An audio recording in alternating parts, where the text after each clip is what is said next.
Perry. And we now know why 2 Texas families killed in a plane crash in Ruidoso were coming to New Mexico. The National Transportation Safety Board is combing through the wreckage of a plane crash in Ruidoso that killed 5 of the 7 people on board.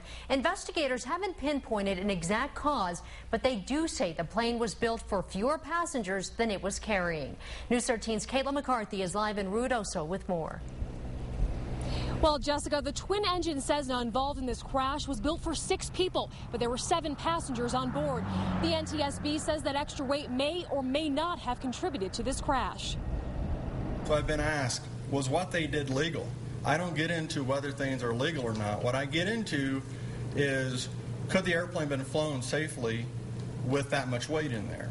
And so that's something I'm working on, is getting the weight of the individuals. We already found paperwork that shows the weight of the aircraft, and we will compute. Go ahead. The NTSB will then decide if there was a weight issue or a center of gravity issue. The initial information the NTSB has is that weather was not a factor. They did say the plane was out of control when it hit and cartwheeled before impact. Pilot Rodney Duree, his wife Delaney, and 11-year-old son Lake were killed. Another couple on board, Carrie and Carl Lowell Ritchie, also died.